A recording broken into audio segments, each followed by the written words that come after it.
bareng dengan aku Elisa Lintang Nasrani NIM K1523026. Pada video kali ini kita akan belajar tentang hal menarik dari bird cutlass. So, untuk teman-teman yang penasaran, tonton sampai habis ya dan jangan lupa klik tombol subscribe. Sebelum masuk ke videonya, teman-teman harus tahu terlebih dahulu pengertian dari mesin bor. Mesin bor adalah alat mekanis yang digunakan untuk membuat lubang atau melubangi benda dengan menggunakan gerakan berputar. Mesin bor biasanya terdiri dari motor listrik yang menggerakkan mata bor atau pahat melalui gerakan rotasi.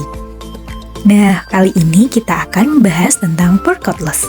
Bird cutlass adalah jenis bor yang menggunakan baterai sebagai sumber daya sehingga tidak memerlukan kabel listrik untuk digunakan.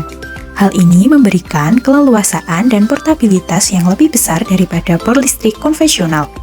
Bird cutlass biasanya dilengkapi dengan fitur-fitur seperti pengaturan kecepatan variabel, saklar maju atau mundur, dan cuk yang dapat diganti untuk mata bor yang berbeda.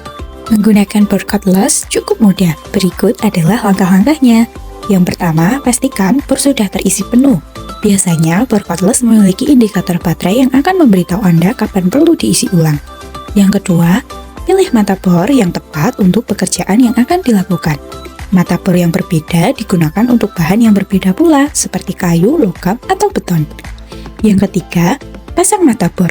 Buka cuk bor atau kepala bor dengan memutarnya berlawanan arah jarum jam, kemudian masukkan mata bor, lalu kencangkan cuk dengan memutarnya searah jarum jam. Yang keempat, atur kecepatan dan arah bor. Bird cutlass biasanya memiliki pengaturan kecepatan dan arah yang dapat Anda sesuaikan tergantung pada pekerjaan Anda. Yang kelima, mulai bor. Tempatkan mata bor di tempat yang ingin dilakukan pekerjaan, lalu tekan pelatuk untuk mulai bor. Dan yang terakhir, jangan lupa untuk selalu menggunakan peralatan keselamatan seperti kacamata dan sarung tangan saat menggunakan bor. Bird cutlass terdiri dari beberapa bagian utama. Yang pertama, cuk. Cuk adalah bagian tempat memasang mata bor, atau cuk ini juga disebut dengan kepala bor. Cuk dapat dibuka dan ditutup untuk mengganti mata bor. Yang kedua, pelatuk. Pelatuk adalah tombol yang ditekan untuk menjalankan bor. Yang ketiga, saklar maju atau mundur. Saklar maju atau mundur berfungsi mengubah arah putaran bor yang berguna saat melakukan pekerjaan, yaitu memasukkan atau mengeluarkan skru. Yang keempat, pengatur kecepatan. Pengatur kecepatan biasanya mengubah kecepatan bor. Kecepatan yang lebih tinggi biasanya digunakan untuk menjalankan mesin bor, sedangkan kecepatan yang lebih rendah digunakan untuk memasukkan skru. Yang kelima, baterai. Baterai adalah sumber daya untuk bird cutlass. Baterai biasanya dapat dilepas dan diisi ulang, ada pula yang di-charger. Yang keenam, pegangan. Ini adalah bagian yang dipegang saat menggunakan bor. Beberapa bor memiliki pegangan tambahan untuk stabilitas ekstra. Dan yang terakhir adalah lampu LED. Beberapa model bird cutlass memiliki lampu LED yang membantu pekerja untuk menerangi pada saat kerja di tempat yang gelap. Untuk menjaga agar bird cutlass tetap dalam kondisi baik, berikut adalah beberapa tips perawatannya. Pertama, jaga kebersihan. Setelah selesai menggunakan bor, bersihkan debu dan kotoran dari permukaan bor dengan kain bersih atau sikat lembut. Yang kedua, lindungi dari kelembapan. Bird cutlass harus dijaga agar tetap kering. Hindari penggunaan di tempat yang lembab atau basah.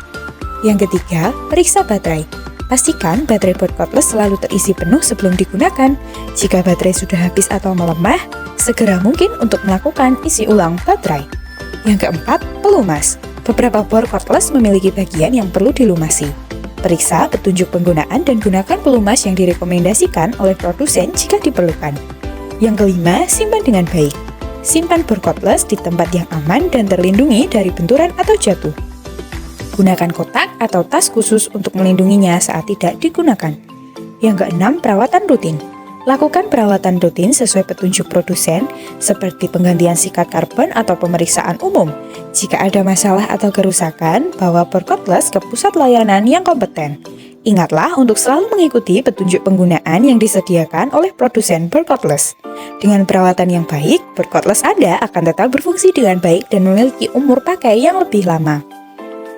Kelebihan bird cutlass adalah portabilitas. Bird cutlass sangat portabel dan dapat digunakan di mana saja tanpa perlu mencari sumber listrik. Kemudian, kemudahan penggunaan. Bird cutlass biasanya lebih ringan dan lebih mudah digunakan dibandingkan dengan bor listrik. Dan kemudian, fleksibilitas. Dengan bird cutlass, Anda dapat dengan mudah beralih antara berbagai mantap bor dan pengaturan kecepatan. Di balik kelebihan pasti ada kekurangan. Kekurangannya yang pertama yaitu daya. Meskipun teknologi baterai telah berkembang pesat, board cordless mungkin tidak sekuat board listrik. Kemudian waktu operasi. Board cordless bergantung pada baterai, jadi ketika baterai habis, sesegera mungkin untuk lakukan pengisian ulang atau membawa baterai cadangan. Dan yang ketiga adalah harga. Board cordless biasanya lebih mahal dibandingkan dengan board listrik.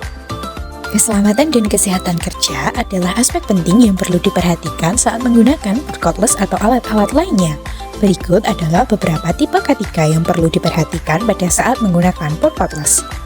Pertama, gunakan perlengkapan pelindung diri. Pastikan teman-teman menggunakan kacamata pelindung, masker debu, sarung tangan, topi, sepatu bila diperlukan. Ini akan melindungi mata, pernapasan, tangan, atau bagian tubuh lainnya dari potensi cedera atau paparan bahan berbahaya. Kemudian, pilih area kerja yang aman. Pastikan teman-teman bekerja di area yang aman dan terbebas dari gangguan. Jauhkan dari orang lain, terutama anak-anak, dari area kerja teman-teman. Yang ketiga, perhatikan kebersihan dan kerapian. Pastikan area kerja bersih dan rapi. Hindari menumpuk kabel atau bahan-bahan lain yang dapat menyebabkan kecelakaan atau hambatan saat menggunakan board cordless. Sekarang teman-teman sudah tahu kan hal menarik dari board cordless? So ya, terima kasih sudah menonton. Semoga bermanfaat and bye-bye!